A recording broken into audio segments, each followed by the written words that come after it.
we start the webinar, a few announcements for the day. So type your queries or questions in the chat box. Your answers from the panelists will be given only through the moderator, which is me. I'm Shanmati Karthik, founder and CEO of Redifine. Turn on the video for a group picture by end of the webinar, so stay tuned until end of the webinar. I'm sure a lot of participants are from different parts of the globe, so I cordially welcome all our panelists and the audience for this one and only webinar organized by HealthX. The Indian healthcare sector is growing at a very brisk pace due to its increasing coverage and improved services by public and private players. India's competitive advantage lies in its large pool of well-trained medical professionals and is competitive in cost. HealthX is the complete healthcare hub which operates with the objective of driving solutions to existing hitches and nurturing futuristic advancements in the healthcare industries.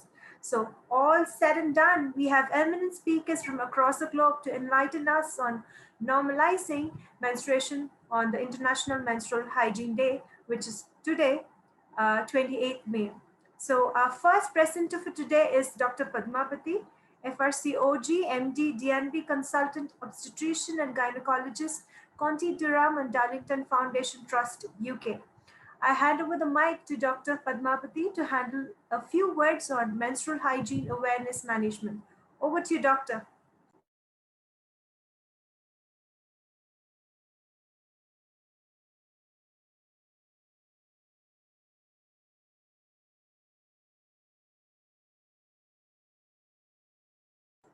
Can you please unmute yourself?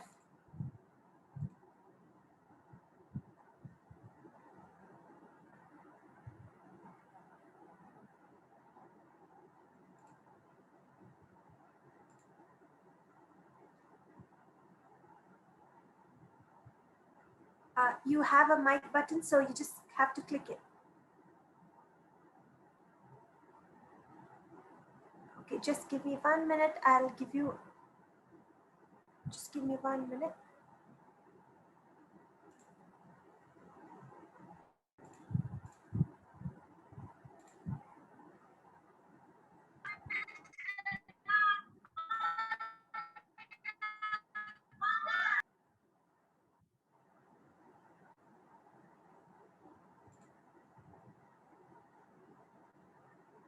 Ma'am, I have given you a link to us to unmute. You can just click on it.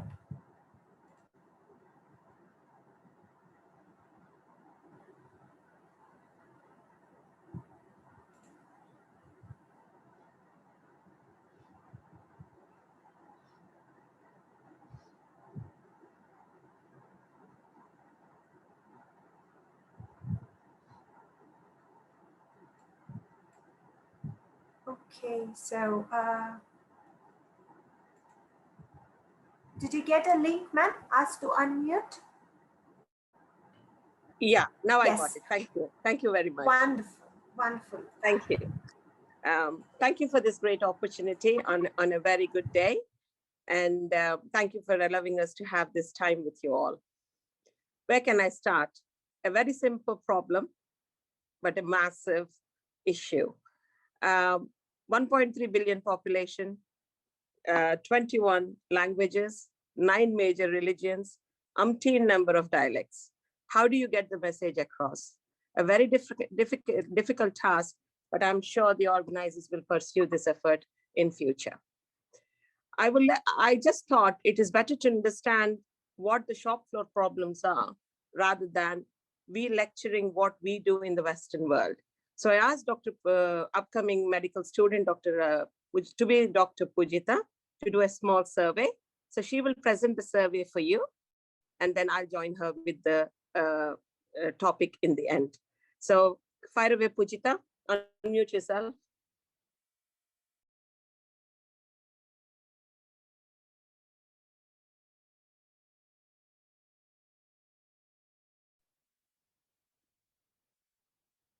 Yes, am I audible?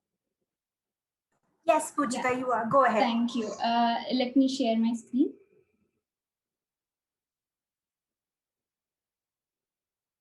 I'm unable to share the screen. I think it's only for the host. I've made you the co-host. You can share the screen right away. Yeah, thank you.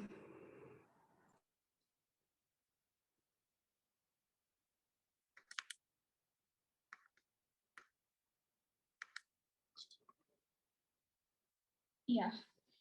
Good evening to all the doctors and the audience. This is Pujita Aula. I'm doing my final year of medicine, and today I'm here to present an analysis of a survey that was conducted on men and women with separate questionnaires on youth approach to menstrual health. So the survey age group is between 15 to 35 years, and the objective of this survey is to assess the understanding of menstrual health and hygiene in youth. So this survey was sent to around 400 people, out of which 100 are men and 300 are women. And we received a response of 312. So in women, we received 250 responses. School and college going girls, job holders and housewives have taken the survey, and all of them are urban dwellers. So the questions that were asked are, do you have any age-related information about menstrual health? What material do you use during your periods? How often do you change pads during your periods? Do you obtain timely diagnosis, treatment, and care for menstrual cycle-related discomfort? Do you participate in all spheres of life, including cultural, social activities during your periods? Were you taught about menstrual health and hygiene in school? Did you miss school, college, or office during periods because of not having access to hygienic toilets? And the response was, it's very sad to know that 24% of the women did not have age-related information about menstrual health, and most of them used disposable sanitary napkins. And we know that each pad is 90% plastic, and even if disposed safely, it is a environmental threat. Next thing is being in urban areas, 23% of them missed school, college, or office during periods because of not having access to hygienic toilets. And 26% of them did not obtain timely diagnosis, treatment, and care for menstrual cycle-related discomfort. And 42% were not taught about menstrual health and hygiene in school. And either on their own will or force, that 50% of them did not participate in cultural and social activities during periods. Yeah, and next thing is a survey on men, and we received 62 responses. College and office going men have taken the survey, and all of them are urban dwellers. So coming to the questions, they are, do you have age-related information about menstrual health? What material do you think most women in India use for menstruation? Is the topic menstrual health considered a taboo in your family? Do you believe cultural norms around menstruation are rooted to gender inequality? Do you think menstrual health and mental health are related? And do you feel male awareness on menstrual health and hygiene are adequate? And the response was, 26% did not have age-related information about menstrual health, and 53% feel that cultural norms around menstruation are rooted to gender inequality, and 55% of them feel male awareness on menstrual health and hygiene are not adequate. And 31% say that still the topic menstrual health is considered a taboo in their family. And next, and it is very good to know that most of them feel menstrual health and mental health are related. And finally, when asked about what most women in India use as their menstrual material, most of them replied that it's disposable sanitary napkins, but in reality, only 12% of the Indian women use them. And most of the Indian women use a cloth. So here I conclude the survey, and thank you. Thank you for that, Pujita. I just want to touch on 4 factors here. One is method of menstrual care that women use in during those days, and majority using pads. Unfortunately, coming from our background, I have raised my kids in both the continents, and I've been raised in India myself. There is an element of virginity associated with the type of menstrual protection that we use. And hence, that is the pad that is encouraged in India. I think that is something that needs to change. within the women of the society to say that using menstrual cups can be less expensive, can be more, provided they're encouraged to use in a surrounding where facilities are available, to use them cleanly would be something that they should consider. Because apparently it's 9 rupees for a pad. And if you were to change the pad 4 times a day, that is a major expense for the family who has more number of children, girl children. The second thing I'd like to touch on is the facilities that are available. It is not just about disposal of the facilities, but about finding such pads and tampons and caps that are available in all social circles, places that we go to. I've traveled widely in India and I've not found one dispensing machine that will give you those availably and readily, which is found in the Western world. The third thing I'd like to touch on is the social inclusion. We are multicultural and we are very proud about our culture, which I am too. But there are certain religious restrictions that stop women from becoming part of social events during those days. It is said as a statement, oh, it's that time of the month by both men and women. What you need to understand is that time of the month is natural. That pain is natural. That duration is natural. So it is not trying to exclude them during that time to say, oh, you're going to be a bit moody during that time, so that we won't talk to you. Or I am moody that time, don't talk to me. It's about understanding the nature of that condition during that period, which is very, very normal. And as a family of men and women, supporting women during that time is extremely important. And that's the cultural change that we need to look for and strive for. And as mothers raising both girls and boys, I think that rests primarily on us. Make your son part of that discussion. Encourage your husband and your son to buy the pads. How many times do you see a man come out and buy a pad for a woman? So I think menstrual health and menstrual hygiene comes from us, from our home.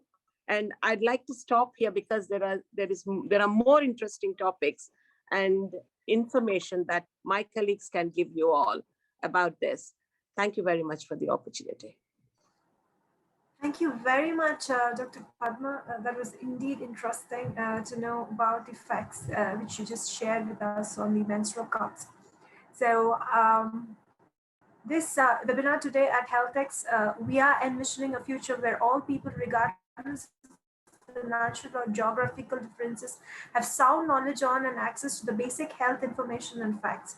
So following Dr. Padma, I would request the second speaker for the day, Mr. Kamal Nayak, former fellow at United Nations SDSN, founder of Good Universe India, to brief us on menstruation, disposal methods, and societal impact.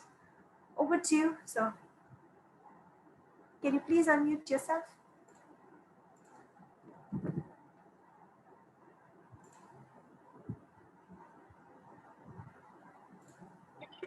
Thank you so much. It's a pleasure to be here today with the eminent speaker. And it was a pleasure listening to ma'am. It was very enlightening. Coming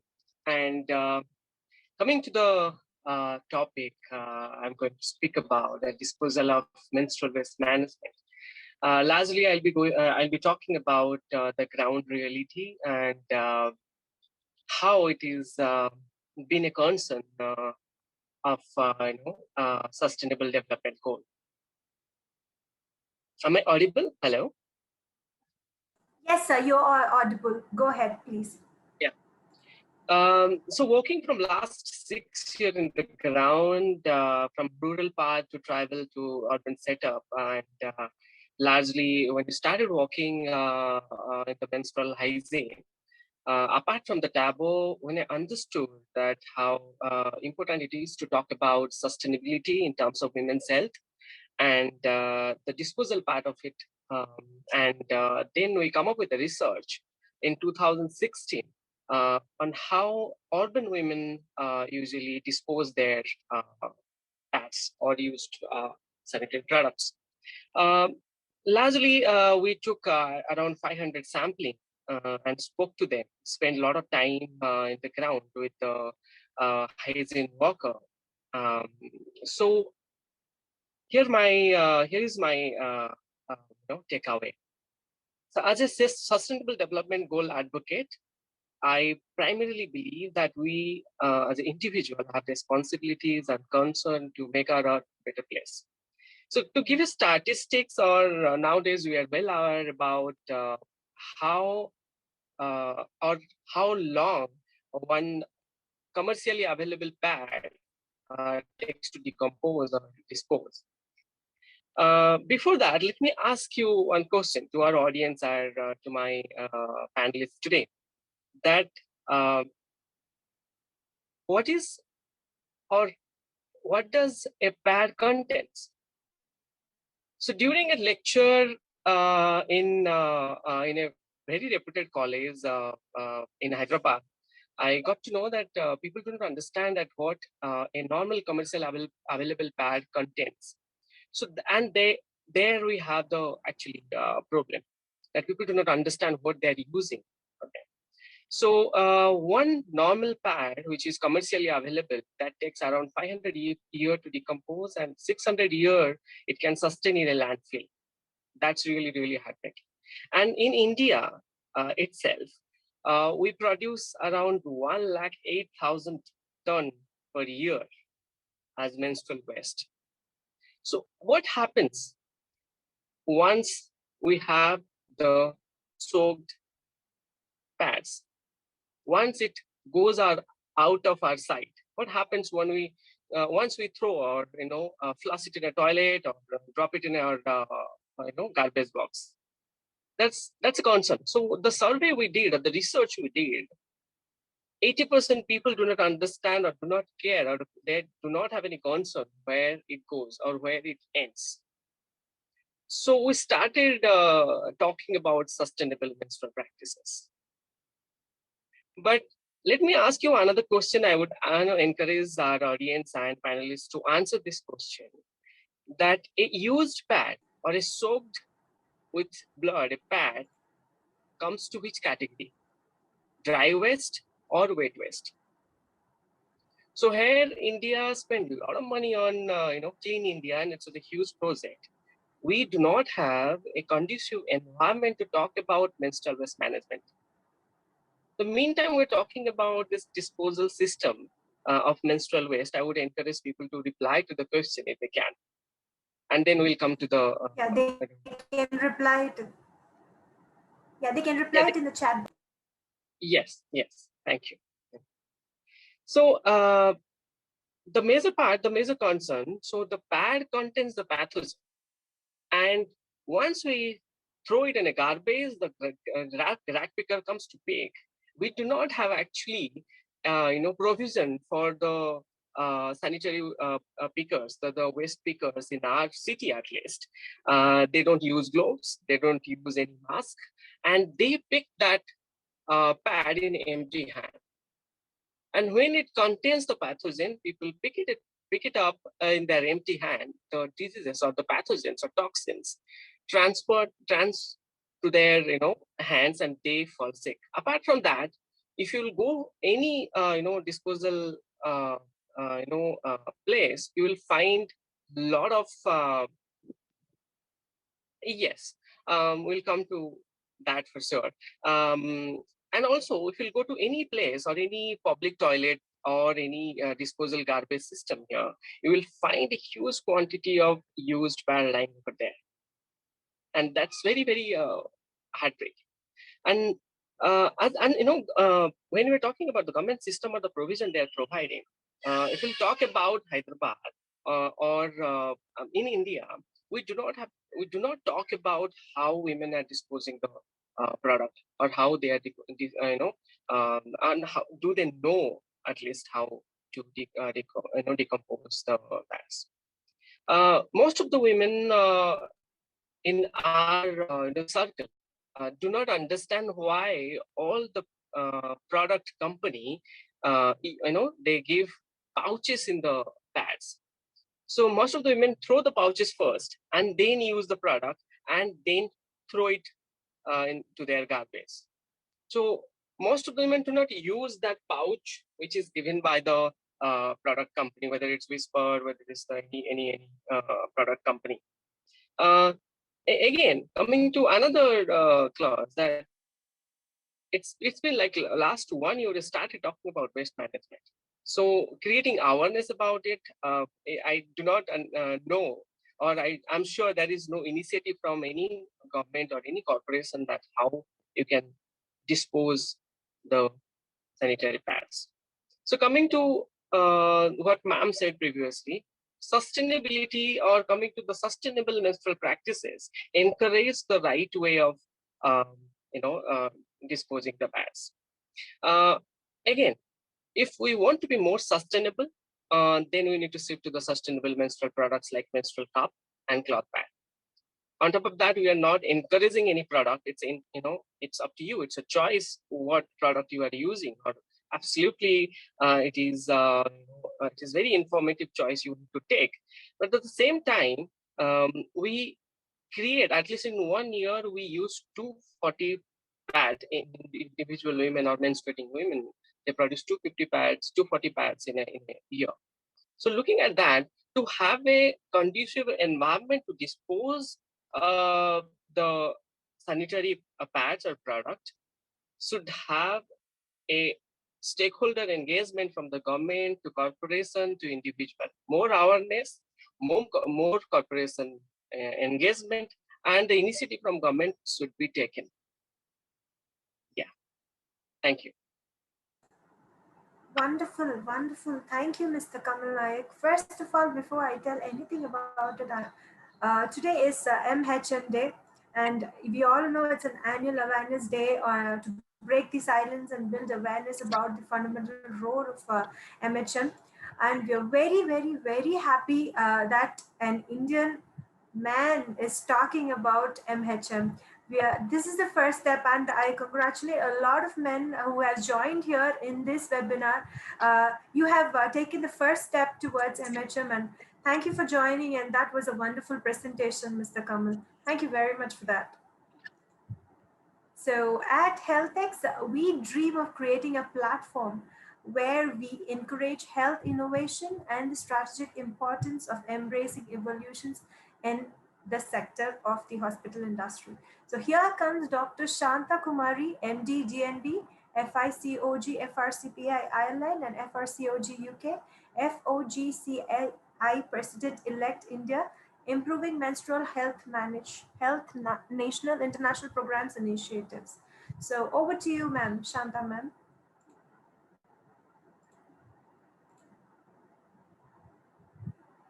You can unmute yourself, ma'am. Yeah. Wonderful. Ma'am, can you unmute yourself? Unmute yourself. You have muted again. No, you have to click unmute again.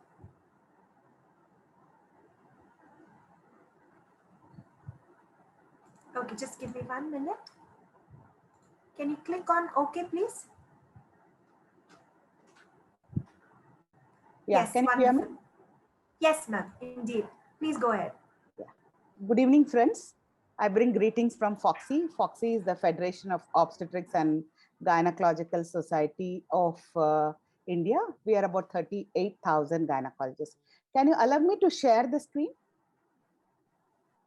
Yes, ma'am. Just give me 1 minute. Yeah, thank you. No, you made a very nice statement that we have heard a man speaking about menstrual hygiene. Well, my dear friend, we have our Prime Minister speaking about it.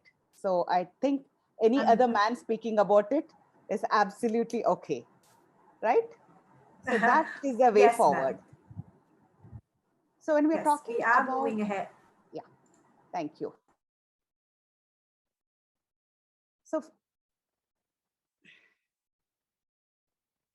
So today we are here to talk about the menstrual hygiene. We've got about 355 million women who are menstruating in our country. And there's so many myths about menstruation and everything everyone knows. And we find that 23 million women drop out of school every year because they start menstruating. And the effect of this has on the adolescent girl, on her getting educated, on her improving her status, on the society moving forward. That is the effect of menstrual hygiene in our country. And we were just talking about awareness, friends. When you look at different states, well, different states have different levels of awareness. Almost all of them in 2014, UNICEF reported that the awareness is still lacking and it's a long way to go.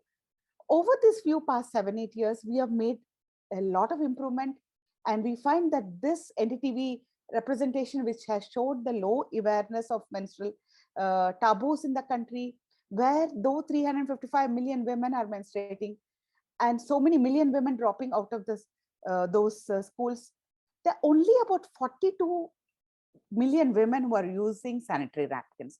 See the divide between the number of women who need it and the number of women who are actually using it. So what is it that is stopping all these women have access to the safe hygiene practices, right from the clean material, right from privacy, right from getting the water and soap and access? They're all the deficiency which we are actually facing: the water, sanitation, hygiene, and places, be it the home or school or public places. What is the issues? Awareness, materials, facilities, and why do we need to talk about it? Because it's leading to poor reproductive health. So we have to look at the outcome. And everyone now talks about environmental sustainability. We are so much worried about environmental sustainability. If you just look back, friends, we have gone through the years where Indian women were using only environmental friendly material for menstrual hygiene.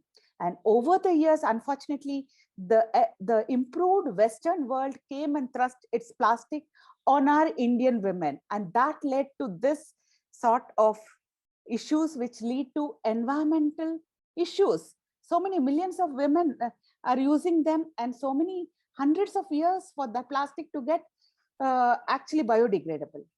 So it is, we have, when you look back, we really wonder who is it who made this sort of disparity in what is happening, right from the culture, religious, gender discrimination, to the lack of awareness, to the lack of access. Even mothers, teachers are not very happy talking about menstruation to the girls. This was the scenario a few years back. And over the years, we find that people are opening up. The mothers are becoming more open. The teachers are also learning to be more open, and they're trying to see if they can be of any help to the students. But that gap is still there. There are many of them who have to actually undergo this change. And why is it that we are talking? Most of the problems which we see the later part of the reproductive age is because of the lack of menstrual hygiene, which is happening. Sorry, I missed that. When you talk about the effects, when you're talking about the cancer deaths, the cervical cancer deaths, it's indirectly related to the menstrual hygiene. Probably if you have proper menstrual hygiene practices, the incidence of the cancer cervical deaths would be much lesser in our country. So it's a multifaceted problem, right from the social, cultural stigma, silence, shame, taboos, to we need to move to awareness, access, the government initiatives, the Foxy's role, the NGO's role, and the responsibility of the schools in trying to break this taboo. Friends, let me tell you, our country has done tremendous work in the field of women's health. It's unfortunate that many of us actually don't know what are all the initiatives. Even India, there are a lot of people who really don't know what are the government initiatives. The initiatives are huge. They've been happening the past 20, 25 years towards women's health. But what is happening is the issue of our country is our population. The huge population is the main issue where we are not able to reach out to each and every girl of the country. Way back in 2011, the Ministry of Health and Family Welfare had introduced a scheme for promotion of menstrual hygiene among the adolescent girls. And the major objective was to increase awareness and to see that safe disposable sanitary napkin in an environmentally friendly. Let's look at the GOI schemes. We have the Kishori Shakti Yojana, we have the Sabla project, and we have got the National Population Policy 2000, which is calling for development of an adolescent healthy package. Now, all these are looking at the menstrual hygiene, which is the key point to a better health in the adolescent age group. And this menstrual hygiene scheme impact on education, because we have to look at the schoolgirls, the school wash facilities. We have to assure them of clean wash facilities. We have to supply them with water. If there's a bathroom, there has to be water, there has to be soap, and a safe disposable of used menstrual absorbent. So all these factors, on top of that, provision of emergency sanitary napkins.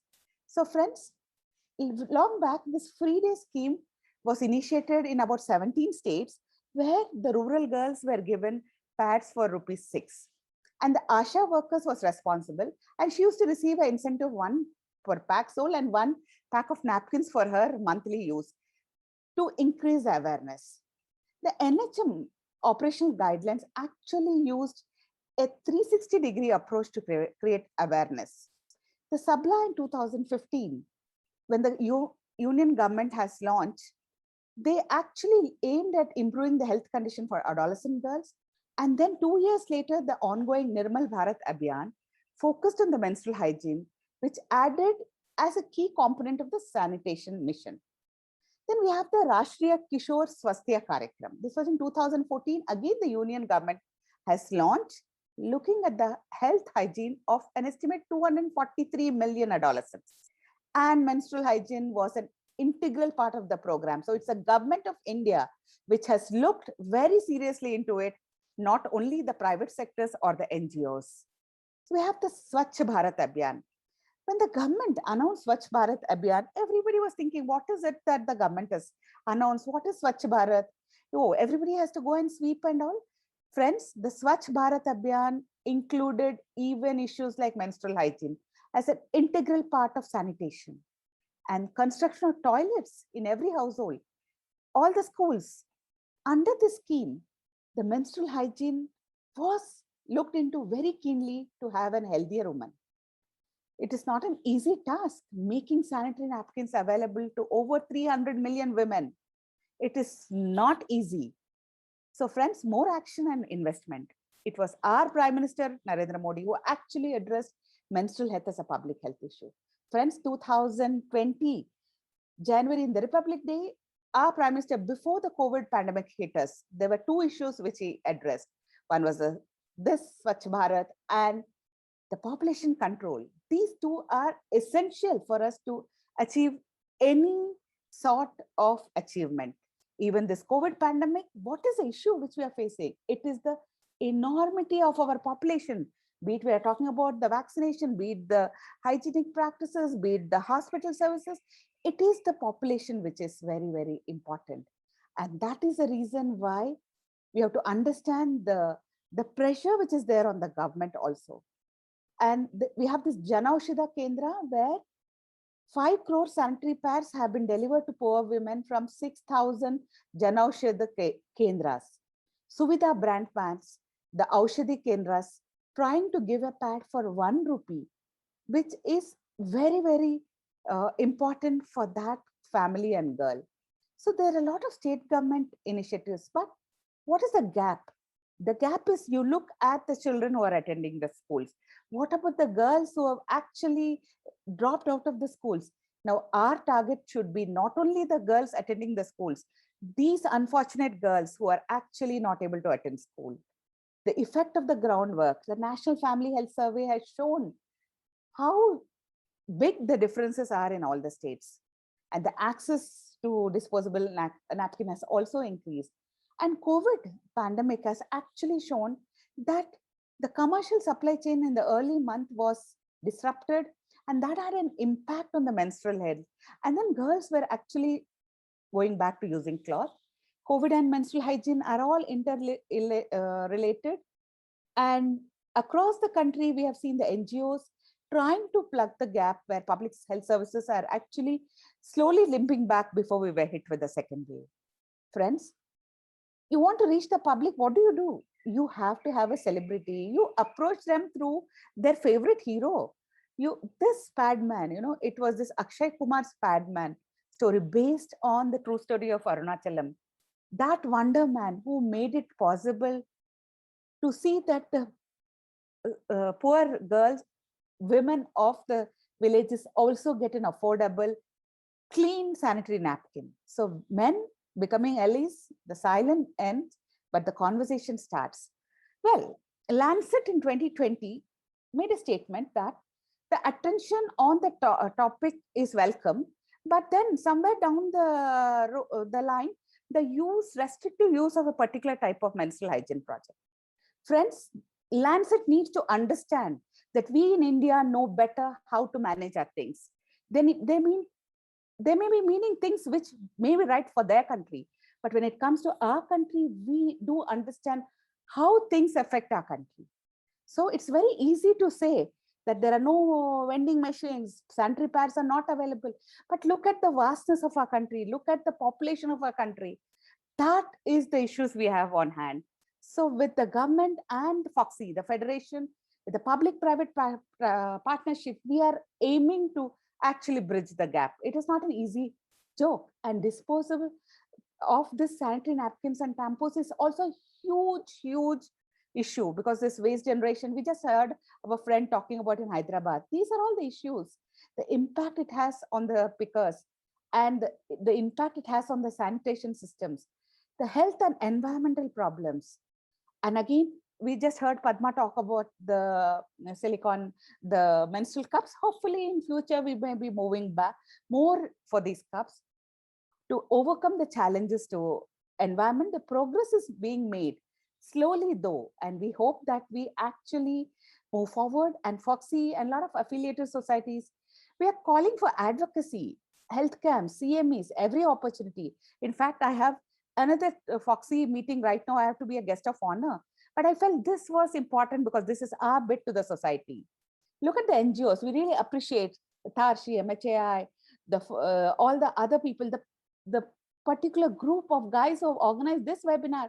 Fantastic initiative. Every small bit counts. Every drop of water makes an ocean.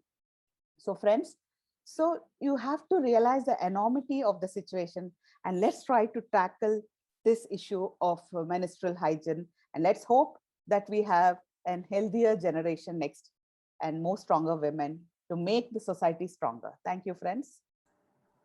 Thank you, ma'am. We understood a lot of things about the government schemes and the hygiene practices. Thank you for enlightening us, and it was a wonderful session. We can see a lot of engagements happening in the chat box.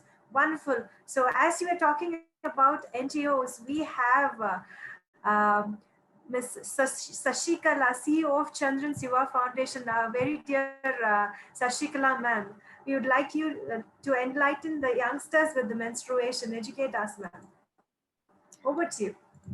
Good evening, everyone. Actually, first of all, it's a very great day to just enhance about the NGOs who's into helping the society in this field. Actually, I would like to know ourselves. We are Chandran's Yuva Foundation, who are associated with a lot of tribal, rural people, and also with the transgenders society. Actually, we are situated in Coimbatore, and in Coimbatore, what we have done is in and around Coimbatore, in all the bus stands, that is the transportations. When you take transportations, the local transportations takes place as a bus. So a lot of even 65% of the women take local bus as their transport. And if at all, if you look in and around the bus stands, you cannot see any medical shop or something like that. You can just see the fruit shop or the juice shop or the bakeries and all that stuff. So as an initiative, what we have done is we have installed sanitary vending napkin machines in all the bus stands, and it has been refilled periodically, and also in the government hospital, and also in delivery wing. When you take government hospitals, the ladies never use sanitary napkins just because of the prices. Okay, so because of that, what we have done is we have given a sanitary vending napkin machines, and also we've been keeping the pads. So slowly what we were thinking on this is, so this is the first stage what we have did. And today I would like to say the youngsters. See, the youngsters have done an very, very great initiative with regard to this menstruation in our city. We joined hands with the youngsters, and we have come upon with and created a new innovative pads. That is, hope you all know about the banana fiber. So we took the banana fiber, we we cleaned it, and we took that fibers, and with that fiber we made an handmade napkins with the cloth. So this sustainable pads were done by our youngsters, and we distributed this to the tribal people. So the usage of this pads will be for about, you can use it for more than 1.5 years. So every women were given with 5 pads, 5 pads for about 6 months period, and after that we will be recycling. We will be giving them more also. So I would like to say, when we talk about the menstruation, we have to talk about the solutions. When we think about the solutions, definitely with the youngsters, we have more and more responsibilities for them. Because see, as an grown up or as an women, we know we have crossed across so many stages. We are taking the youngsters to take classes on menstruation starting from 5th standard, and also nowadays it's with the 4th standard also. So periodically taking classes in the government schools, not only in government schools, also in the matriculation, and also in CBSE international schools, and all that stuff is very, very important. So one point that I would like to highlight is the youngsters has to be involved in spreading the awareness of this menstruation to boys as well as girls. It is never a wrong thing that even in a co-education, we are supposed to educate everyone what is menstruation and what does it do physically and also mentally, and how these when comes it to the co-education, how these boys has to help their fellow students and fellow friends when they have that periods. So one thing we are doing that. So we've been spreading awareness with the joining hands with the youngsters for all the government schools, and also with the other schools, spreading the menstruation. And as a solution, we just came across the banana fiber natural handmade pads. So now we are giving this opportunity for the rural women. So this has been an earning part for the rural women also.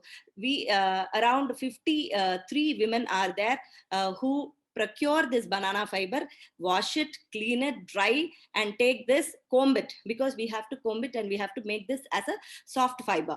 And after that only we can be able to keep that inside for the absorption. So for the absorption we can use this, and then front and back we use the 100% cotton cloth to make this as an pad. So in this we are giving opportunity for the rural women for their earning, and also rural women use this.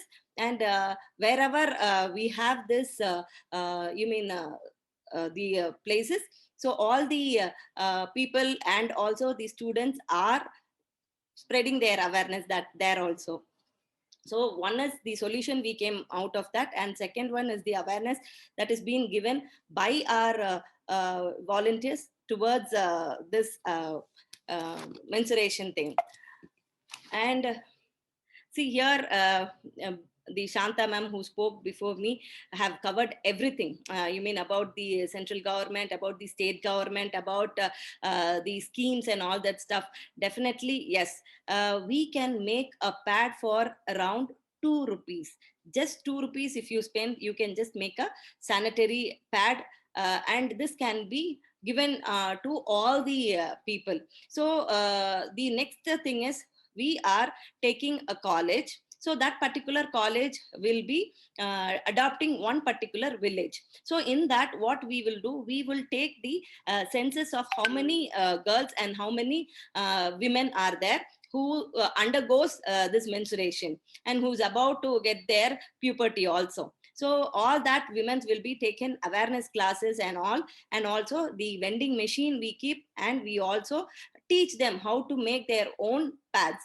So this own pads will be because of this, they don't have to spend so much of money on the pads and usage of the pads. And also, if they don't use the pads, we also we take the help of the medical team and explain them what is the causes of this if they don't use the pad, and changing the pads in their equal intervals, and all that is also being taken. And free health camps on this for this women is also being done.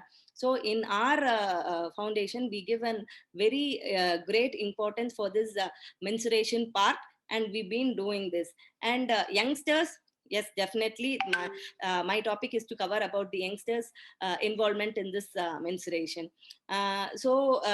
When we speak about the youngsters, today it's their time. They can do anything they wish to do it, and they can bring a big change. And this this webinar is also a good example of that.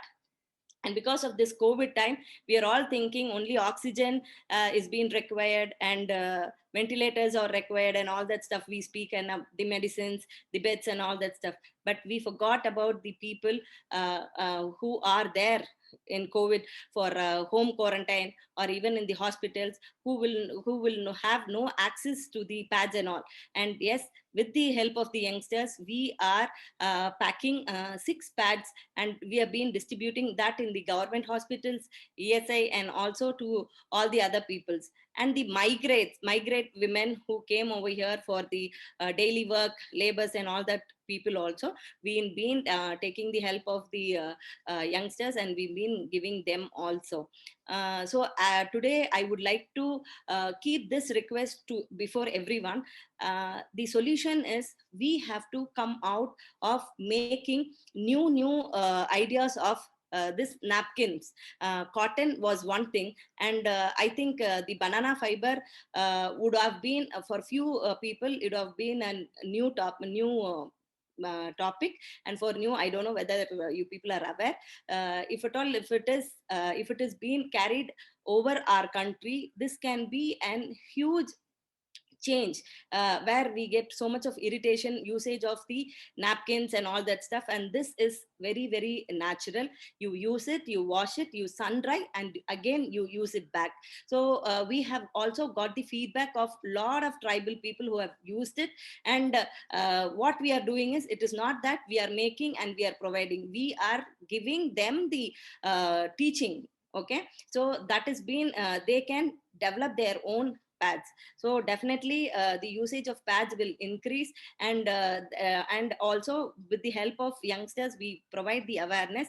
And thank you so much for the opportunity. And with this it is not that me speaking, hearing and getting knowledge from lot of experienced people was really fantastic. And thank you so much, team.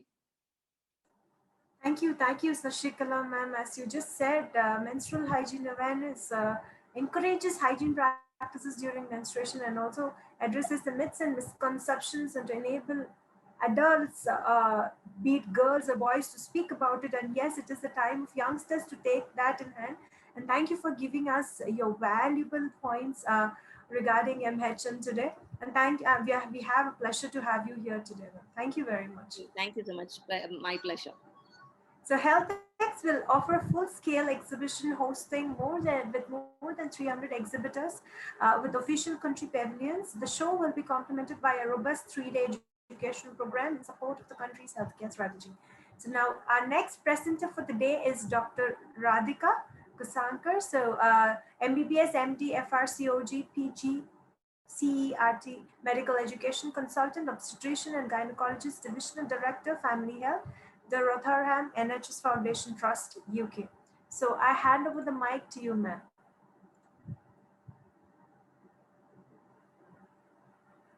You can unmute yourself, ma'am. Yes. Can you hear me? Yes, ma'am, absolutely. Go ahead. Thank you. So first of all, I would like to thank Redefine for giving me an opportunity to be with you all this evening. I think over the next 6 to 8 minutes, which is what I've been allocated, I think my job is to make the link between menstruation, menopause, and my next talk, mind over menses. I think that's the next talk. So I'm going to try and do the link between the three places and also give you a little bird's eye view on menopause. Hopefully, I'll be successful. Let's see what I can do. I almost feel like the piggy in the middle who is going to bat between these two lanes. And the only visual aids I have is me and my voice. And I hope to do justice with that. The WHO definition of menopause is cessation of periods for 12 months with the stoppage of follicular activity. Follicular activity means releasing of your eggs. It is a very scientific definition. But in simple words, if you're not pregnant and you've stopped your periods for 12 months, you've gone through the menopause. So what is the connection? So menarche is when you first get your periods. You then move on to your phase of menstruation, which is what we've been listening to our speakers all along, which then leads into menopause, where we don't get your periods. So all of you would be thinking, wow, that is good news if you don't get your periods any longer. However, I'm going to break that myth for you, because with menopause comes a barrage of other problems that I really think it's important for people to understand.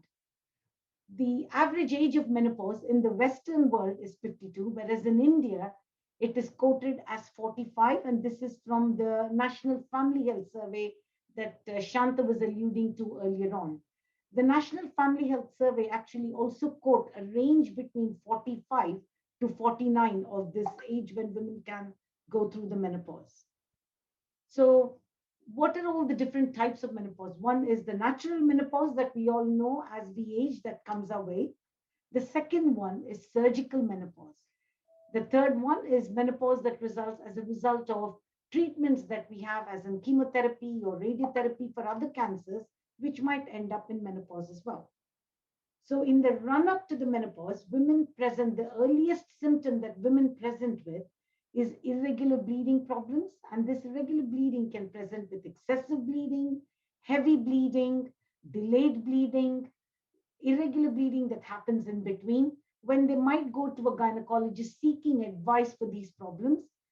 And when they go to them, they might get advice in the form of surgery, which is hysterectomy.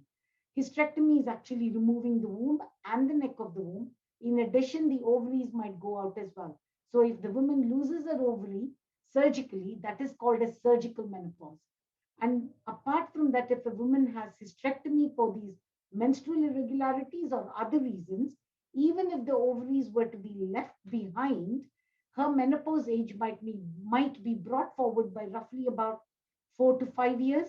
So if a woman has hysterectomy at the age of 35, her menopause might actually come down to the age of 40. So why is it important? Why should we talk about menopause today? The amount of symptoms that a woman experiences with menopause is from the top to the toe. And I'm going to go through those with you now. It starts from hot flushes, night sweats, terrible night sweats to the extent the woman might find herself literally wetting her blouse, which leads to labile mood. When I mean labile mood, it is about anxiety, depression, mood irritability. I'm sure, I don't know who my audience are and what range they are from, but either they would have experienced their mothers or aunts suddenly shouting at them at 1 minute and next minute being really, really quiet as to, these are the kind of mood swings one would expect. And such irritability that they cannot explain to themselves why they're having this irritability. Lack of sleep, because they have not slept very well in the night. They wake up the next day really tired, exhausted, fatigued. Sometimes the breast starts sagging when they're further on into menopause. Weight gain that women cannot explain why they're putting on the weight, and they are trying hard to lose their weight. Appetite is disturbed.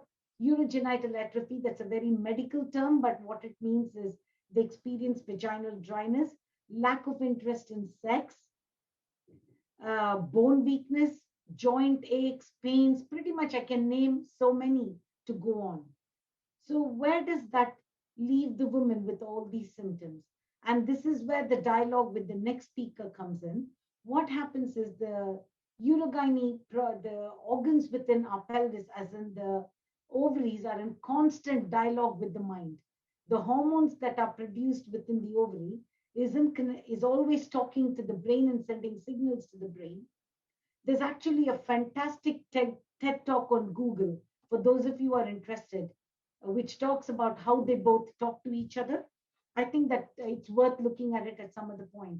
So the hormones send signals to the brain, and there are parts of the brain that are having estrogen receptors.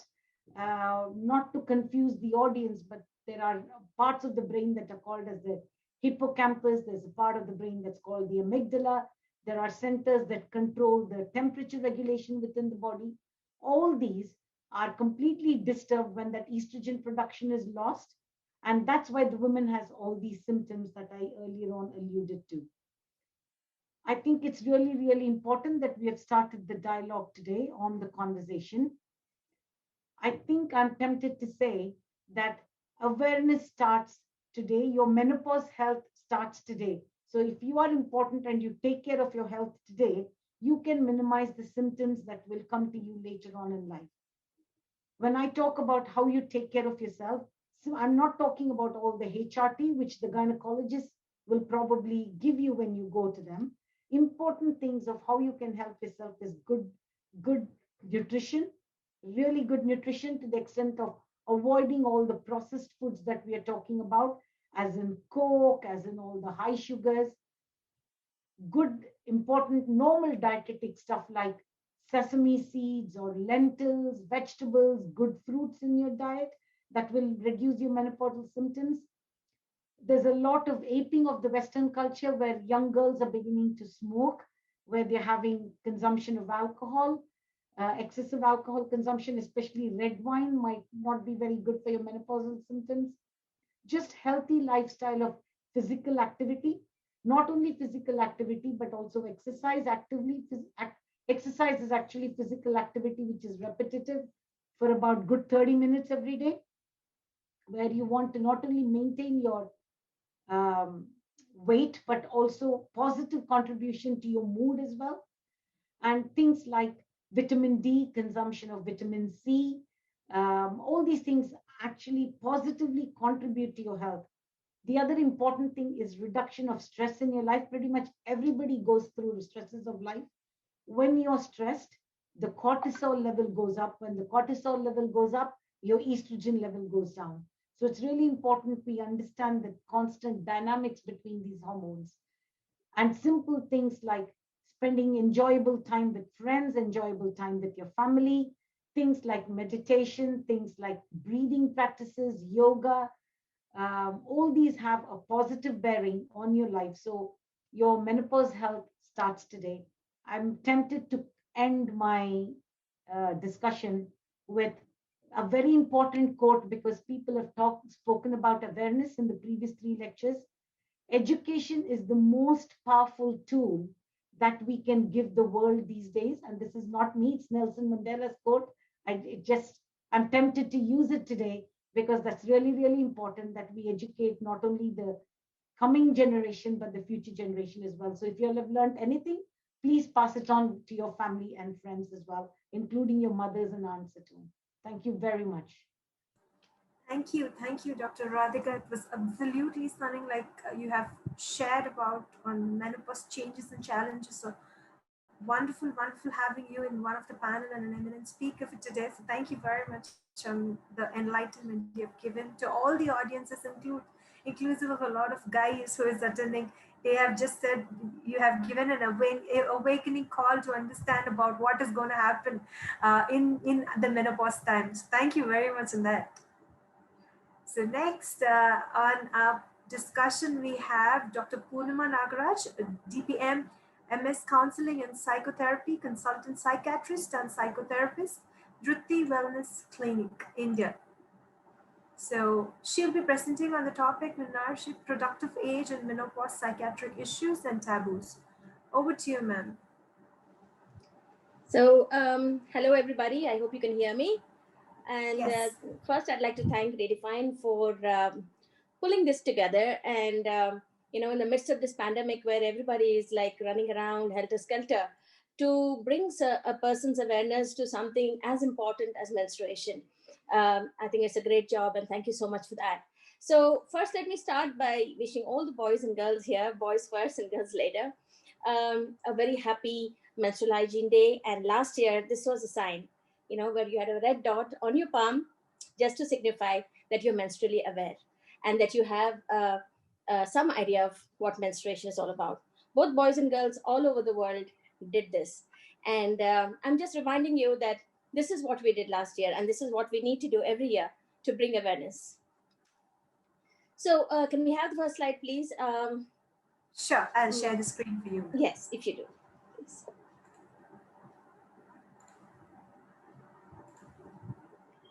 So my topic for today is mind over menses. I hope you can all see this. Menses is the most common term that we use. Others, we call it the chum or a buddy, or many people call it the curse. What's wrong with you? Oh, I have the curse. So in India, it is definitely considered a curse because A, lack of knowledge, B, because we are so steeped in our superstitious beliefs that anything concerned with menstruation is considered a curse. And just imagine, I'm taking you on this journey all this time. You see, the focus has been on the menstruation. And now I'm going to take you for a journey. I'm actually pulling you up like this and taking you on a journey that takes you straight to the head. And can we have the next slide, please? Yes, can we have the next one? We're just talking about myths and taboos first. So what exactly is menstruation? Everybody's defined it, but let me say it in my own words. That is a periodic shedding of blood from the private parts, I mean from the uterus basically. And you also experience pain due to the cramps. There are people who fall sick. And for many, it's an indication of sexual maturity, which is mostly celebrated in our country. The perceived causes of menstruation in India, this is where the myths come from. First thing is that it's a curse, and it is something that denotes a very impure status. There's dirty blood that needs to be coming out of the body, and it's a carrier of a bad omen. These ideologies actually lead to a menstruating girl or a woman being suffering due to harm or due to superstition or due to mental and physical isolation from people around them. Anything that gets into contact with menstruating girl is considered very, very dirty. And this is where all our myths and taboos come from. Basically, what it is that, there's ovulation every month, and when the ovum is not fertilized, it sheds with the lining of the uterus, which has been primed for pregnancy, and everything comes out as menstrual blood. But for us, it's a curse, and it's something that one looks down upon. The next slide, please. So let me just rush you through this. The picture here is actually the Kamakhya temple in Assam, where it is supposed to be the yoni, that is the private parts of goddess Sati that fell there, and it has become a temple. Apparently, this idol menstruates every month, and the whole city celebrates the menstruation. And the cloth that is tied around the idol at that time turns red and is given as prasad. Having said this, let me talk to you quickly about all the things that people say about menstruation. Oh, you can't enter a temple or be a part of any religious event. Don't touch the pickle will get all fungus. Don't touch milk, the milk will curdle. If you sit on a beach, the sharks will come and get you because you're bleeding. And you're not supposed to touch people, they will catch your disease. Wash your hair on the first day of the period, then don't take a bath for the rest of the 5 days, and cleanse your hair again on the last day of the period or on the 4th day of your period. Your period blood is dirty and disgusting. Don't touch food. Don't touch any plates. Don't go into the god's room. Don't touch anything in the house. Sit on a mat. Sit far away. I could go on just about that one topic. The next one, please. So I'd like to start about, the PMS. I think every girl here has experiences, and the boys have experienced, the girls experiencing PMS. In psychological terms, it's called the premenstrual dysphoric disorder. That's PMDD. The next slide, please. So quick stats. This is how you are when you're in your period. You're either crying and you're really moody, and you're bleeding. So that's a classic depiction of a person who's in her periods. And 1 in 8 women suffer from PMS. There may be a genetic predisposition that if your mom had it, you're very likely to have it, or if your aunt had it, you're very likely to have it too. And of course, identical twins also will definitely have the same things. So having talked about the statistics, I think PMS goes beyond statistics. PMS is a state of the mind sometimes, and a lot of PMS is here. The pain is real, the suffering is real, absenteeing from school or work is absolutely real. The next one, please. And it is said that though we don't know the exact cause of this condition, ovarian functions, hormones, all of these things are assumed to be a cause of these things. But what nobody talks about is that, how your mind can influence your body. It's always mind over matter. And if your mind is troubled, say if you have, the next slide, please. If you have, say, issues of stress, if you're worried about something, if you're having a relationship issue, if you're having some substance abuse like alcohol or weed or any of these things, if there's a problem of obesity, a very sedentary lifestyle, but mostly if you're anxious about something, if you're depressed about something, the risk factor to develop a very, very painful period is very high. Let me tell you something here also. A painful period actually means that you're ovulating. Okay, how much pain you feel is in your head probably, and something that calms your mind can probably reduce these symptoms. And we have found that working with anxiety, working with mindfulness, working with the depression, working on other issues that bother a person can actually bring down these symptoms. But I remember when I was young and I used to have my period, I used to rejoice when everybody used to have a stomach ache, and I would say, I have nothing, dude. I'm too cool. I have nothing. But then it just turns out that all my cycles were anovulatory, and I had what is called as PCOS or PCOD. Please go on to the next slide. So these are the symptoms. This is called the 7 dwarfs of PMS. This is grumpy, bloaty, moody, pimply, achy, hungry, and sweaty. And when you're hungry, and I remember all people around me reaching out for salty snacks, for extremely sweet snacks, chocolate. All of these things are actually things that can reduce your anxiety and make you feel a little better about yourself. I know a person who had a different bra size for when she had her period because she would bloat so much. So other symptoms, the psychiatric symptoms are again anxiety, depression, very irritable moods, mood swings, difficulty in concentration, sleep disturbances, food cravings, sometimes overeating also. Anhedonia. Anhedonia means that you don't have pleasure in anything, nothing that used to give you pleasure before, or no fun element in your life anymore. Then of course you have the physical symptoms of breast tenderness, bloating, headaches, muscle and joint pains, and weight gain. The next slide, please. All of these symptoms, you see, they're just a few days before your period and stop around the time your period starts. But then for a lot of people, the mood, the sad mood, the dysphoric mood, as we call it, can actually, continue throughout the period. And the pain, of course, is the worst on the first and second day of the period. And so for some people, it goes down. But for some people, it's 5 days of absolute horror. Lying in bed, bloated, with huge stomach cramps, feeling sorry for themselves, crying. And this is a time a lot of people, are known to self-harm. A lot of people are known to contemplate taking their lives. And there are a lot of people who actually approach gynecologists asking, like, can you take my uterus out? It's giving me too much trouble. And here is a time where nobody really recognizes it. A lot of times women are not employed in offices because they get their periods, and if they have PMS, you're just a nuisance, you're just cooking it up so you can get some leave. So this is one of the least understood things. So when you say I'm PMSing, oh God, so you're going to have a bad temper now for the next few days. And there are so many memes about it, so many jokes about it, but nobody really gets it, that what a person experiences during that time is absolute horror.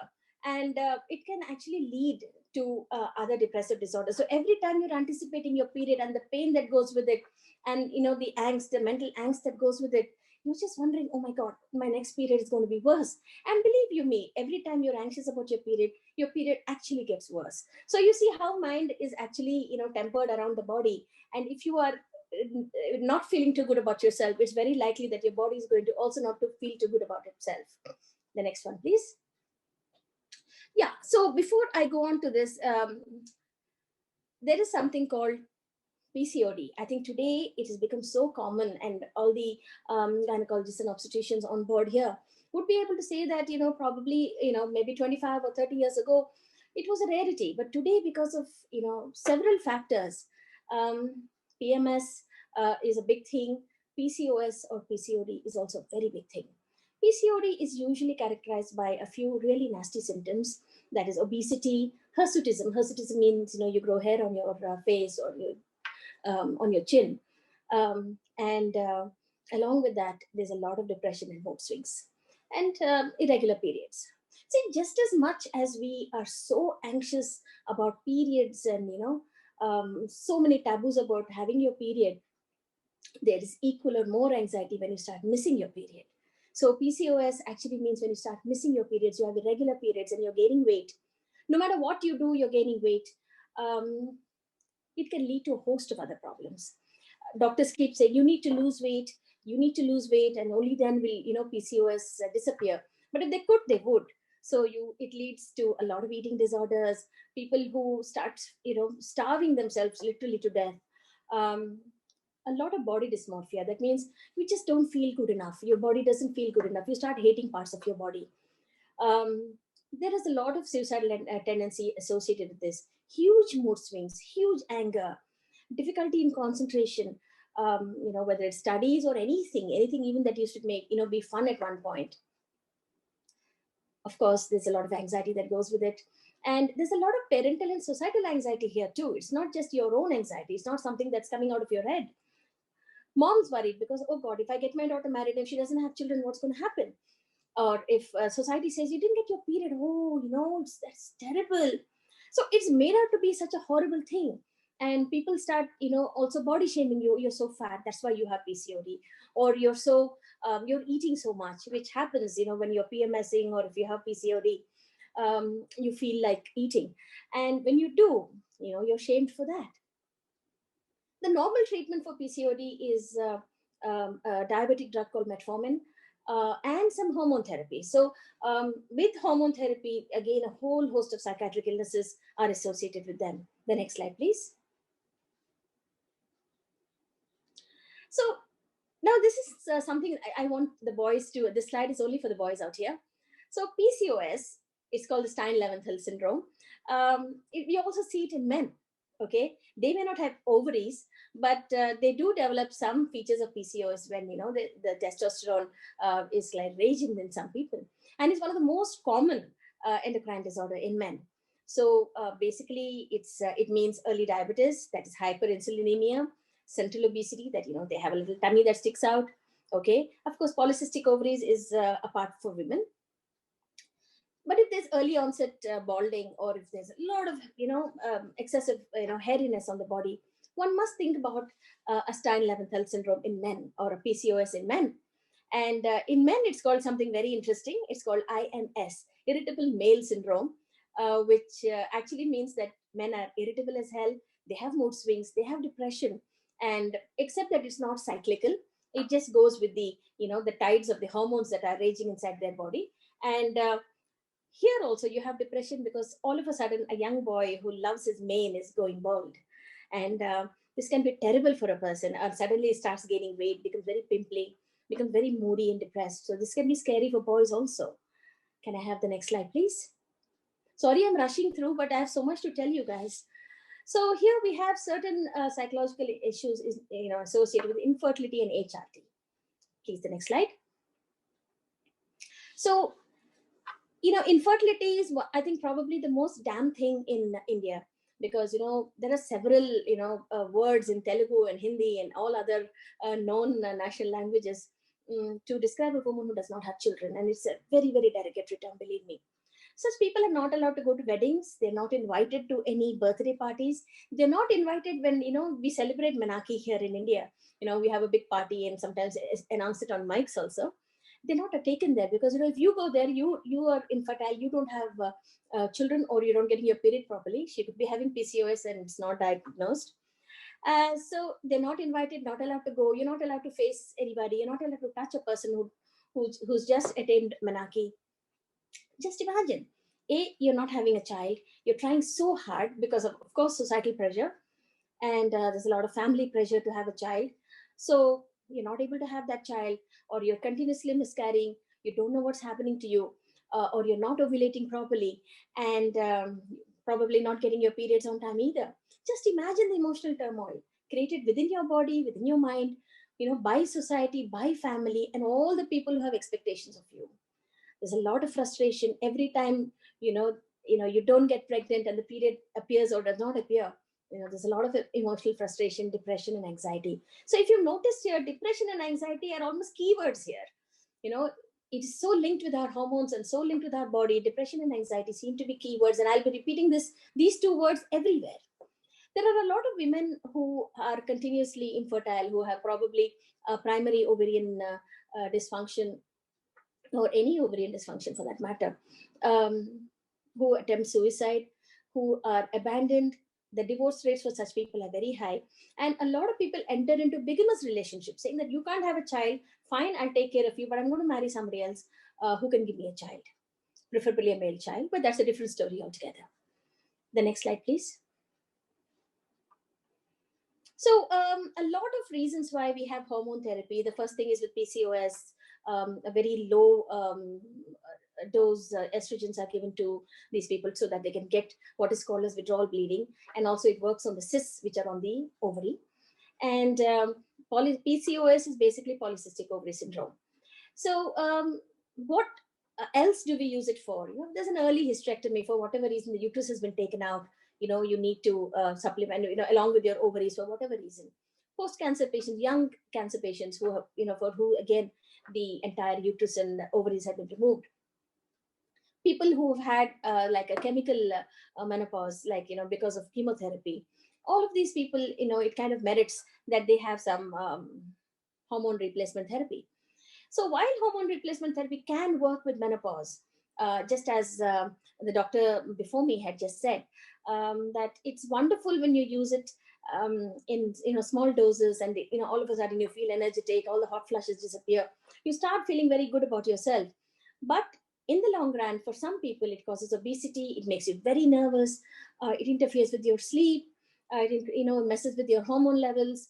A lot of people on HRT have categorically stated that they have memory problems, they have mood swings, it interferes with their sexual desires or libido, and a lot of them also have suicidal behavior. So one must watch. If you didn't know this, you would wonder where these symptoms came from.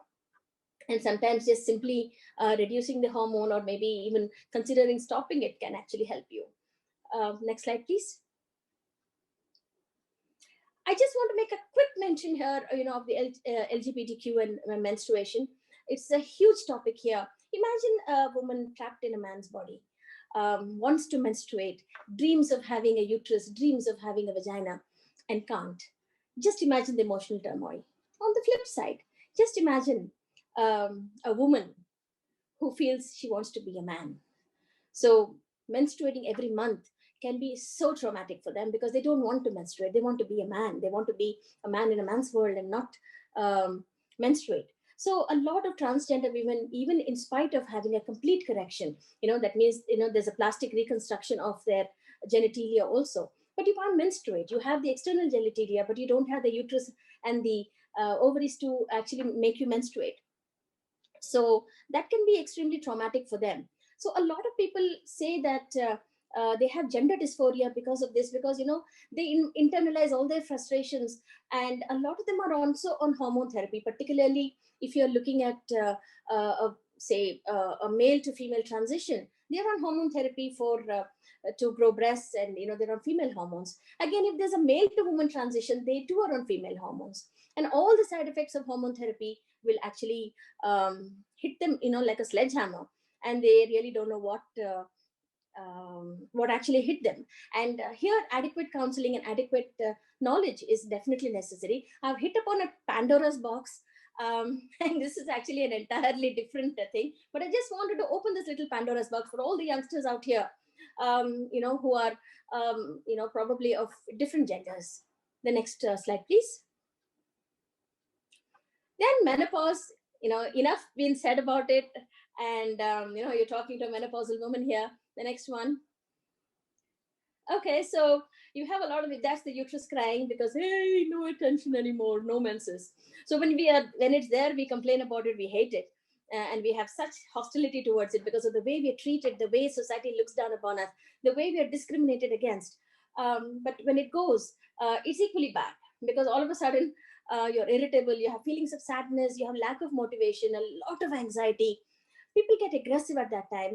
There's a lot of divorce that happens at this age where they say, like, I put up with enough, I can't stand my husband, I just want to leave him. And the reason is because they're having, to go through menopause and also put up with probably some problems that they probably were okay with all their lives, but now not okay with it. Severe fatigue, hot flushes. I'm just talking about the mental symptoms. Of course, you have hot flushes, you have, this excessive sweating, a lot of fatigue, and you have mood changes, and, people get extremely aggressive at that time. Again, here, suicidal behavior and self-harm are things that you need to watch out for. So if you have a mom who's going through menopause, don't say, look, you're just getting onto my nerves, just get out of my face. Please don't say that to them because, you don't know what they're going through. And it's pretty awful for a person who's experiencing it. And I think a good hug or, a lot of support is necessary at this time so that you can avoid probably taking an antidepressant. And at some point in menopause, using antidepressants becomes mandatory. The next one, please. So now what? That's a nest there, and there's a woman sitting in that, and it's called the empty nest syndrome. Around the time of menopause is when your nest becomes empty. All of a sudden, children are grown up. They're all going to do their MS and whatnot to America. And the husband is retired. He's at home, and he has his own avocations. He's going out to play bridge with his friends. And you're just left there. All the things that made you feel like you belong don't exist. Your children, the cooking that you used to do, they're packing their dabbas.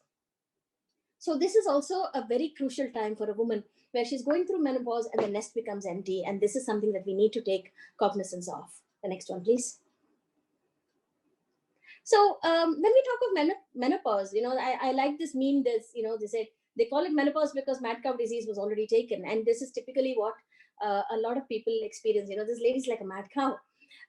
So if there is any pre-existing, and with all these conditions I've mentioned, if there was a pre-existing anxiety, if there was pre-existing OCD, if there was pre-existing depression, if there was pre-existing psychosis or any other schizophrenic symptoms, because of the sudden, ups and downs of estrogen, and now in menopause, the loss of estrogen, it can cause a lot of symptoms. It can actually bring about post-traumatic stress disorder. It can bring out other mood disorders. And all of a sudden, you feel sexually inadequate because of a lot of vaginal dryness, because of the hormonal depletions and the estrogen going down. A lot of pain during sex. You feel unattractive at that time. Body becomes a little flabby, and there are a lot of other pain syndromes that people, these are all again psychosomatic. Because your mind is not feeling good, it manifests as pain.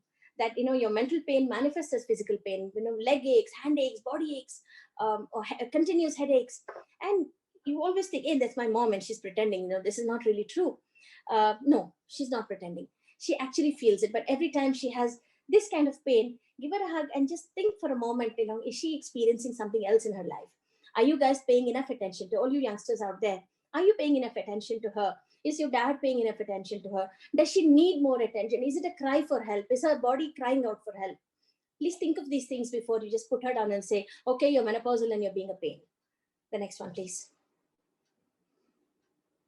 So to sum it all up, I hope I haven't taken too much time. To sum it all up, psychiatric illness is associated with every stage of the menstrual cycle, right from menarche all the way up to menopause.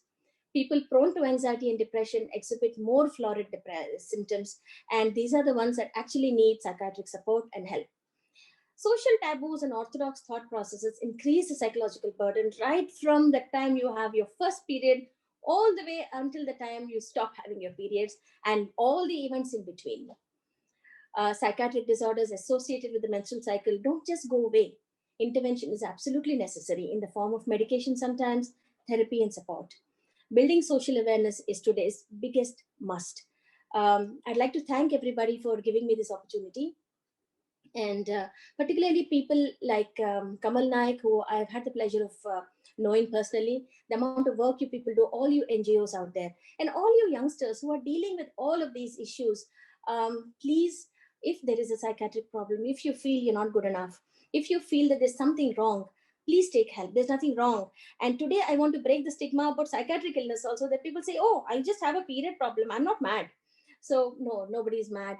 I really do believe that if you need help, you should take it. And the mind is never away from the body. So in fact, the mind is your master switch, right? So today when we're talking about this menstruation, I'd like to talk about something else.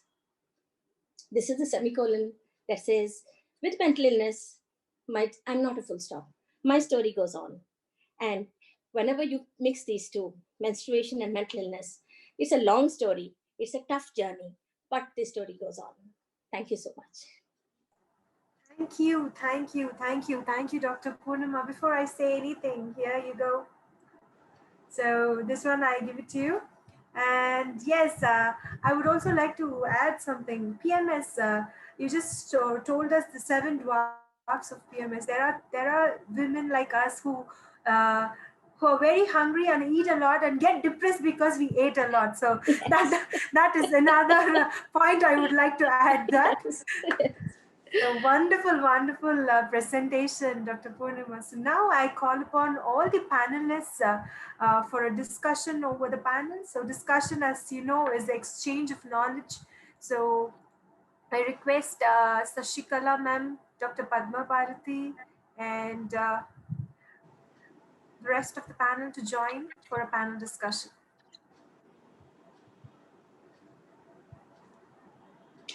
Thank you, guys. Thank you very much. Thank you, Purnima. It was brilliant as usual. Thank you. I'll add the rest. And thank you all, guys, for such a brilliant effort on such a beautiful day. Thank you. Thank you so much. Thank you. Thank you all the panel members and also the team who executed so very well. And actually all our details, our NGO details and my personal number is there, and definitely everyone are most welcome to our foundation, and also regarding the napkins, the manufacturing and all that stuff. Thank you so much. Yes, ma'am. Sashikala ma'am, I would request you to stay a little longer because we have a panel discussion on the incinerator. So the topic for the panel discussion is the incineration, a viable method of menstrual waste management. So while it is only a recent past, the issue of this India's garbage crisis has become mainstream discussion. The taboo topic of menstrual waste will certainly take time before everyone gets personally involved in it. So I want you, the panel here, the wonderful panel here, to talk about the incineration, about the menstrual waste management. Yes, this question is open to all. So anybody here can just open your mics and can talk about it. I think any disposal is product dependent, isn't it? So depending on what the product is, and you don't know when the new products are coming up, what the nature of the product is, the content of the product is. So it would be difficult for us to comment on what the incineration whether it should be incinerated or otherwise, depending on the nature of the product that's being used. That is the reason why we probably have to encourage alternative methods of using products usage, and take away the social taboo that's associated with that. And that would be great. Wonderful, wonderful, ma'am. So yes, ma'am. Yes, ma'am. Please go ahead. It's just that I have to leave. My theater is starting. Is that okay if I can take your leave? Yes, yes, ma'am. But thank you very much. And in future, hope to see you all again. Thank you. Bye-bye. Thank you. So yes. So Dr. Purnima, so I would like to add a few more points. Like, women in rural areas end up throwing this menstrual waste in water bodies, farms, fields. Some just burn it open due to lack of routine garbage pickup. So what do you think about it, ma'am? So what do you think incinerators will really help them to help this menstrual waste management, like incinerators which can really burn out the sanitary pad? So let me tell you about, I'm sure if Kamal was here, he would shed more light on this. But what Mr. Kamal is here as well. Oh, Kamal is here. Okay, hi, Kamal. Yeah, so the thing is, in villages, that people, menstruation is restricted to using old dirty cloths for, on your private parts. Okay, it's an old sari, a much used sari. that's what's used. So technically those things are biodegradable because, they're just cotton fabric. Okay. It's only when they use the nylon sarees that it's not biodegradable. But today's generation, that is slightly one generation behind. But today's generation, yes, they are using pads. And again, if it was a cotton pad, it might be, biodegradable over time. But today, you have these plastic coated with a lot of gel inside, which is actually quite toxic. So yes, incinerators are important. But again, that would mean, see, today, if you had to, even today in a city like Hyderabad, if you wanted to buy a sanitary napkin, the guy will put it in the medical shop, guy will put it into a black bag. It's not just dumped into anything, it's a black bag they'll put it into, and you're carrying this little bag of shame with you. Okay. So I think in a country like that, segregating wet waste and dry waste itself is such a problem. So to tell somebody, take your menstrual products and go dump it in the incinerator would actually mean that you have to go there. Nobody else will touch you, you see. It's a bad thing. So you have to go there. That means you're in your period and you're visible to people. So I know from a psychological standpoint, I really wonder how many people would do that. So unless probably the government started giving another waste paper basket for that with garbage disposal bags, and that said, like, put it in this, and then maybe, we'll come and collect it, so that you have a special day maybe once a week for menstrual waste disposal. Probably that might work, but I'll leave that to Kamal to actually answer. Yes, Mr. Kamal, please go ahead. I think I can agree with you, as you rightly mentioned. And I'm in a village, it's a very rural place, and I'm very much happy to see that the commercially available pad is not yet penetrated to the rural villagers. And I'm very much happy about that. So I think we so-called change makers, one of the culprit to this notion where people are using stray-free or other product or other commercially available product. As when we started in 2014, we started promoting commercially available pad which contain plastic, but luckily we stopped promoting any product. So at Good Universe, we do not promote any product. It's completely your choice, and the only thing we do is giving the right information to you. We always give you right information. Okay, this is the product available, and this is the pros and cons of the product. We will come to the rural background. I think most of the 90, I can't give a number, but most of the women use cloth, as ma'am rightly mentioned. It's completely biodegradable, and you don't need to have a proper incinerator disposable to dispose it in place. But at urban setup, I don't think in incinerator we don't need as such. Rather than converting or going sustainable way and using sustainable product rather than using incinerators, which again produce toxic and it's not that great for the planet. But if we can create more such awareness among people to go to sustainable product or sustainable menstrual practices, I think that would be more sustainable than using incinerator. Yes, Mr. Kamal. So I would ask you like the other way around. When we're talking about rural areas, yes, I would go with it.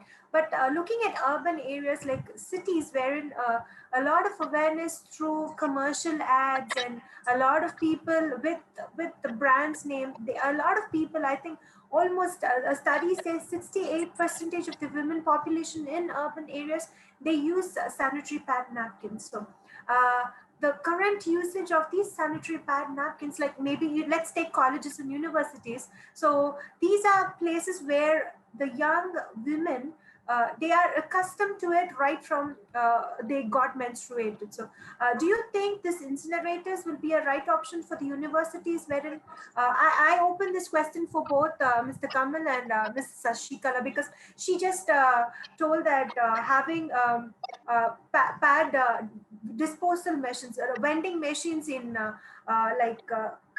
bus stands, and that would help the people. So will that an incinerator being installed in a university or a bus stand will help them? I mean, please pour in your views, both of you. It's an open question. Can I go? Yeah. Yes, go ahead, please. again, Purnima ma'am is here. It is very difficult to change certain behavior. For example, if I'm using something from last 10 years to 20 years, certain product, and again you'll just all of a sudden you ask me to change that practice or that particular behavior, it's not easy. And if you look at the non-profit organization, ad agencies, corporations, they're always to quick fix things, which is not that, it doesn't help. So if you go any organization or any program, they try to quick fix. They feel like 45 minutes of session or half an hour session will fix, or convert somebody who is using certain product from last 20 years, and giving them a 45 minutes of session will change their behavior, or their pattern of using a product will change. I don't think that helps. So we don't encourage that 45 minutes or the half an hour session to any individuals, whether it's a school or colleges or in communities. We try to engage them in programs. Slowly and steadily we'll start working with them, rather than putting incinerator in colleges, corporations, big shopping malls, non-profit organization. I would say we need to spend more time to create very concrete program to convert these people towards sustainable product, than just again giving them something which is not sustainable. The whole world is talking about sustainability, climate change, and how we can create more healthy lifestyle. And again, we're inserting certain product which is not environmental friendly. I don't think that will work. I would say rather creating that scenarios, we should create more awareness about sustainability or sustainable practices in schools and colleges and community also. Wonderful, wonderful. So yes, Sashikala, over to you.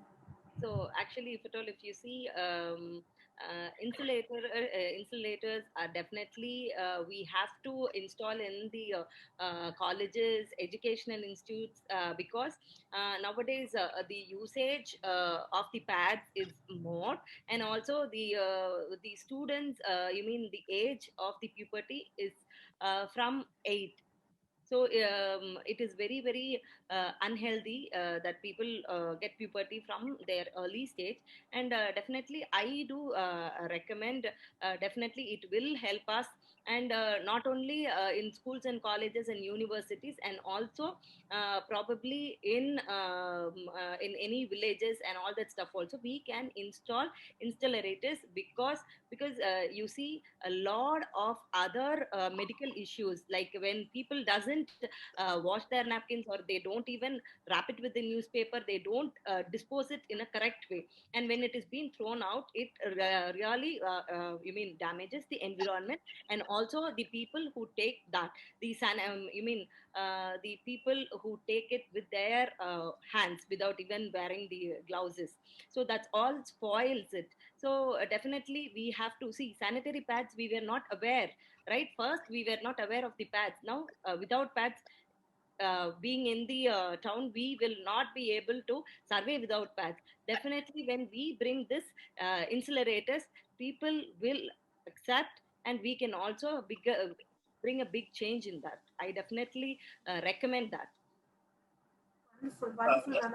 As you just addressed, oh, sorry, Mr. Kamal, please go ahead. Yeah, just to add to what ma'am said, I think that is the problem, because people are using product more now. That is a problem where we need a right system to dispose the pad, or create more awareness about sustainability, rather giving them something which is creating more hazards. If you look at the bigger picture, global warming. Recently, the news that the biggest glacier, Yes. got melted or disconnected from the. Yes. Yeah, I do agree with you. Just because people have to come to the natural things. So now we are bringing that back, the awareness, bringing back the basics. So as even now, what we are educating the people is to use the cloths, cotton cloths only we are telling, and we are not, see, for the, nowadays, only the cloth will not be suitable. So for that, we have come across a new innovative pad, as I said, a banana fiber and all that stuff. When we are using that sustainable products, definitely this insulator is not usable. But now, as of now, the society where we are living today is needed. That is what is my recommendation. Yes, Shashikala ma'am, I second you, because as I just told, 68% uses that in cities. It will be the need of the hour. I pass over the mic to Pujita to share her views, because she is one among the youth community. So I would recommend her to share her views on these incinerators. You can unmute yourself. Yes. Yeah, actually, I am here to get enlightened by all the doctors, and I'm very honored to be here. And yeah, I think incinerators are need of the hour, and they should be installed in universities or schools like that. And yeah, thank you so much for giving me this opportunity. Yeah, you're welcome. You're welcome. So it has been a nice discussion. We can jump into the question answer session from our dear attendees. So, okay, I have few questions which is being posted here. I'll just read out for the panelists here. So whoever can answer, please do answer the questions. So the first question will be: is it right that after giving birth to a child, menstrual pain is less? Should we take medicines for pain? So I can answer only a part of that. Basically, it has been known that after delivering a child, if you have PCOS, the periods become a little more regular because of all the hormonal changes in your body.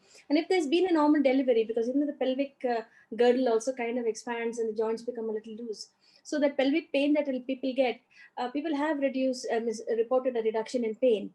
And also the other thing is, by the time you have a child, mentally you're relaxed, because society said, she's had a child, so you're mentally a lot more relaxed, and therefore you see the pain perception also kind of goes down. And this is something that people have done lots of studies upon, and how just the fact that in society which demands a child, you have given them a child, your mental process relaxes, and therefore you see the hormones also relax and the pain is less. Thank So you. this is only part of the answer.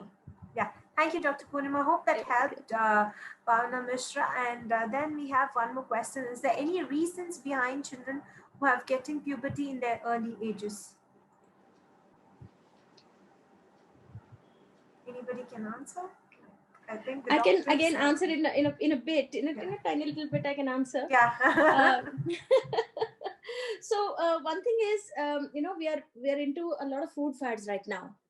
Okay, so we're eating a lot of processed foods which has a lot of monosodium glutamate and all that, which are really bad for the body.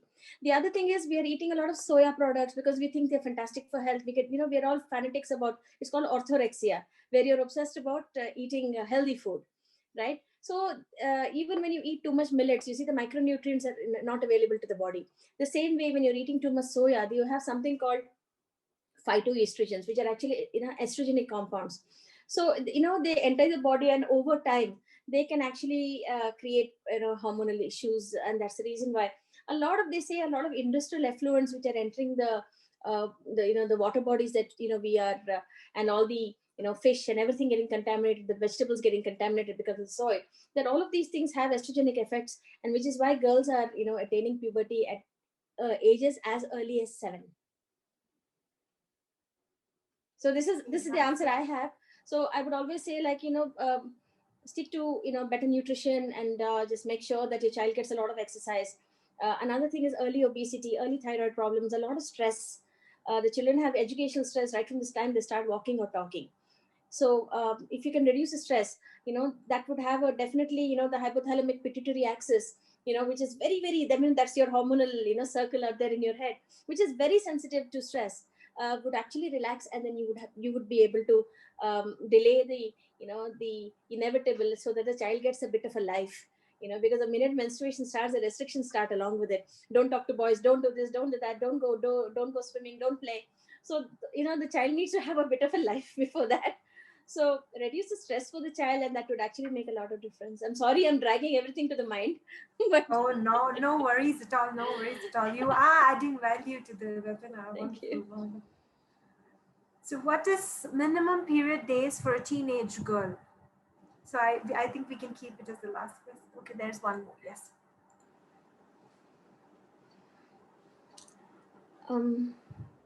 So I think all the gynecologists on board have left. Yes. Yes. So, So I'm the only doctor left on board. So yeah, that's question. So yes, there's no such thing as a minimum period. You see, it's that if you have a regular period, some people have a 28-day cycle, so they get their period on the, every 28 days. Some people have a 30-day cycle. Some people have a 32-day cycle, or even a 35-day cycle. So how many days? Normally say we say 5 days, but if there's 4 days of good production of menstrual blood, that is, we say up to 3 pads which are soaked through, it's a healthy period and it's a healthy time. So if somebody has less than, suppose somebody has say a 3-day cycle and that's a regular cycle, that's good enough because it's regular for them. So you don't have to fit into it in the world norms of what is right and what is wrong. Sometimes children have 6 or 7-day periods or 8-day periods, which is on a regular basis, it's okay for them as long as they're healthy and they're able to maintain their health. So if you have any doubts whether they're ovulating or not, at a much later stage, maybe when they're into their teens, you can probably take them to a doctor and get them tested for that. Wonderful. Thank you, Purnima. So I think we'll wind up the panel discussion right here. So I am pretty sure we have addressed a lot of multiple challenges women and adolescent girls are facing right away. It is evident that promoting not only menstrual hygiene management is not only a sanitation matter, but it is also an important step towards safeguarding the dignity, bodily integrity, and overall life opportunities of women and girls all over globally, I would say. In line with overall commitment of promoting the gender equality as well, because I can see a lot of men participating today. So it was a wonderful discussion today. And for the audiences here, I would give you an announcement that we will conduct these kinds of webinars every second and fourth Sunday of every month. So you can definitely get a lot of insights, and we'll have a lot of eminent speakers. Yes, we can continue a lot of speakers from here to the next as well. So thank you all for participating in this wonderful webinar. I would request all the audiences to turn on the video so that we can have a screenshot. We can have a wonderful screenshot if you're available. Please turn on your videos.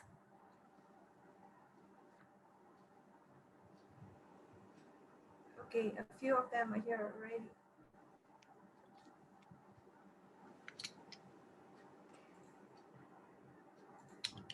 So I'm going to try and take a picture.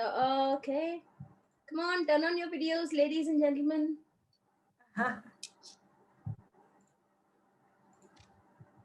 I love taking pictures. Oh, I see love Preeti taking... there.